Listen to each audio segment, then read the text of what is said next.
አንዳንድ ገዳማት ላይ ሄደን ለምሳሌ የሰማዕቷ ቅድስት አርሴማ ወይም ደግሞ የእናታችን የቅድስት ክርስቶስ ሰምራ ገዳም ላይ ሄደን ጸበላቸውን ከተጠመቀን እምነታቸውን ከተቀባን በኋላ ቤት ገብተን ቡና መጠጣት እንከለከላለን። ለምን? ቡና መጠጣትስ በቤተ ክርስቲያን ይፈቀዳል ወይስ አይፈቀድም?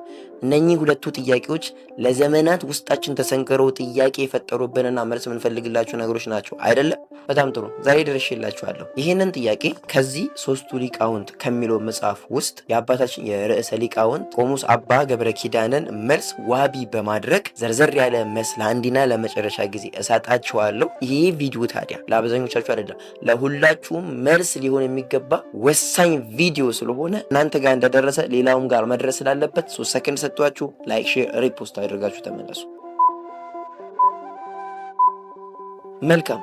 አስቀድሜ የምነግራችሁ ነገር ይሄ ቪዲዮ ሊረዝምባችሁ ይችላል። ነገር ግን ግዴላችሁም ኦርቶዶክሳውያን ለአንድና ለመጨረሻ ጊዜ መልስ የምታገኙበት ትልቁ ጥያቄያችሁ ስለሆነ ብላችሁ እስከ መጨረሻ በትዕግስት ስሙት፣ ታተርፉበታላችሁ። መስማታችሁን ደግሞ ለማረጋገጥ መጨረሻ ላይ የምነግራችሁ ቃል አለ። እሱን ኮሜንት ላይ ትጽፉልኛላችሁ ማለት ነው። ወደ መጀመሪያው ጥያቄ ስንሄድ ታዲያ የመጀመሪያው ጥያቄ ቡና መጠጣት በቤተ ክርስቲያን ይፈቀዳልን ወይስ አይፈቀድም የሚለው ሲሆን በጣም ግልጽ እኮ ነው። ቡና እንደ ማንኛውም እጽዋቶች በዕለተ ማክሰኞ ከተፈጠሩት ፍጥረታት አንዱ ሆኖ እግዚአብሔር የፈጠረው ፍጥረት መልካም እንደሆነ አየ ከተባለለት ውስጥ አንዱ ነው። ታዲያ እግዚአብሔር መልካም ያደረገውን እጽዋት እኛ እንዴት ነው አርክሰን ቤተክርስቲያን ትከለክላለች? አይጠጣም ቡና የረከሰ ነው የምንለው? በጣም ትልቅ ድፍረት ነው። ስለዚህ ቡና መልካም እስከሆነ ድረስ ቤተክርስቲያን መጠጣትን አትከለክልም።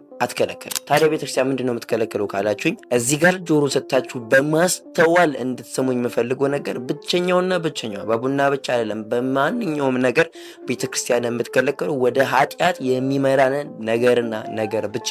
ለምሳሌ መጠጥ መጠጣትን ቤተክርስቲያን አትከለክልም አይደለ? ነገር ግን መስከርን ትከለክላለች። ለምን? ከቀን በላይ ስንጠጣ ወይም ስንሰክር ኃጢአትን ስለምንሰራ። እንደዛ ሁሉ ቡናን ስንጠጣ ወይም ሳንጠጣ በፊት ሊሆን ይችላል፣ ከጠጣንም በኋላ አብዝተንም ከጠጣን ሊሆን ይችላል። ኃጢአትን ምንሰራ ወደ ኃጢአት የሚመራን ከሆነ ያኔ ቤተክርስቲያን ቡናን ከመጠጣት ትከለክለናለች። አጠቃላይ ሳይሆን ኃጢአት ለምንሰራ ሰዎች ነው። ስለዚህ ቡና ጠጥቼ ኃጢአት እሰራለሁ ወይስ አልሰራም የሚለውን ለእናንተ ትቻለሁ። ቡና መጠጣት አለብኝ ወይስ የለብኝም የሚለውን ለእናንተ ነው የምተው። ምክንያቱም አሁን ካልካችሁ አንጻር አስባችሁ የራሳችሁን ውሳኔ መወሰን ትችላላችሁ ለማለት ነው። ሲቀጥል የማትጠጡ ሰዎች ደግሞ ቡናን እርኩስ አድርጋችሁ ለማሰብ የለባችሁም፣ ቅድም ካልካችሁ ነገር አንጻር። ታዲያ እነዚህ ሲባል አይጠጣም ከሚሉት ወገን ተያይዞ የሚነሳው ብዙ ጥያቄዎች ቢኖሩም ሁለቱን እንያቸው።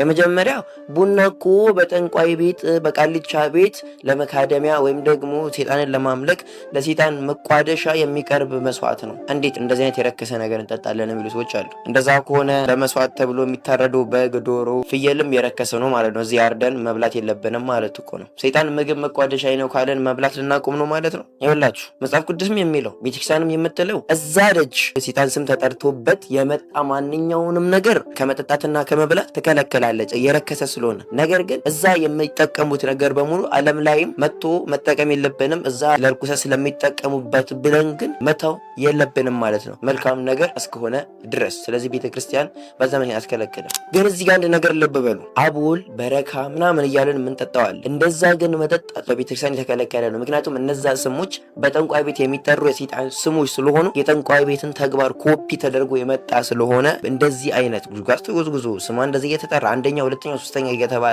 ስም ተሰጥቶት የሚጠጣው ነገር ግን የተከለከለ ነው። እንዲሁ ሻይ እንደምንጠጣው ውሃ እንደምንጠጣው በስነ ስርዓቱ አፍልተን ቀርተን መጠጣቱን እንጂ እንደዚህ ማደማመቅ ማሰማመር ምናምን አያስፈልግም ማለት ነው። ሁለተኛ ደግሞ የሚያነሱት ነገር ምንድነው? ጌታችን መድኃኒታችን ኢየሱስ ክርስቶስ በተሰቀለበት ጊዜ ሌሎች እጽዋቶች ሲደርቁ ቡና ግን ለምልማ የተገኘች ብቸኛዋ ፍጥረት ናት ይላሉ። የትኛው መጽሐፍ ላይ የተጻፈው? መጽሐፍ ቅዱስ ላይ ነው? አዋልድ መጽሐፍ ነው? ትርጓሜ ነው? በየትኛውም ብትፈልጉ እንድናስተምሮም ሆነ ትርጓሜ የለም። ኬትም እንደመጣ አይታወቅም።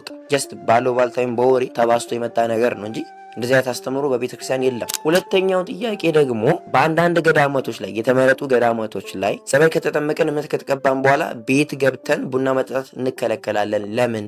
ቡና የረከሰ ሆኖ አይደለም። አንድና አንድ ብቸኛ መልሱ የደጁ ቃል ኪዳን ስለሆነ ነው። በእርግጠኝነት ሁላችሁም የምትስማሙበት እያንዳንዱ ገዳም የራሱ የሆነ ቃል ኪዳን አለው ከቅዱሳኖች የተሰጠው። አጠገባችን ከሱ ተመሳሳይ ደብር እያለ እዛ ድረስ በጉዞ የምንሄደው ከዛ ልዩ ከሆነ ቃል ኪዳን ለመሳተፍ አይደለም። ስለዚህ ከቃል ኪዳኖች ውስጥ አንዱ እነዛ ቅዱሳን እዛ ላሉ አባቶች ወይም ገዳሙ ለመሰረቱት አባቶች ተገጾ ከነገሩት ውስጥ ቡና የተከለከለ ነው ከተባለ በቃ አለመጠጣት ነው። የረከሰ ሆኖ ሳይሆን ሰማዕታት ወይም ቅዱሳኑ የራሳቸው ምክንያት ስላላቸው። ለምሳሌ እዚህኛው ገድለ ቅዱስ ክርስቶስ አስተምሯል በጥንቃቄ ካነበብን እናታችን ቅድስት ክርስቶስ ሰምራ ሽንኩርትን ቡናና የተለያዩ እጽዋቶችን የተጠየፈችበት ምክንያት ተጽፏል እዚህ ጋር።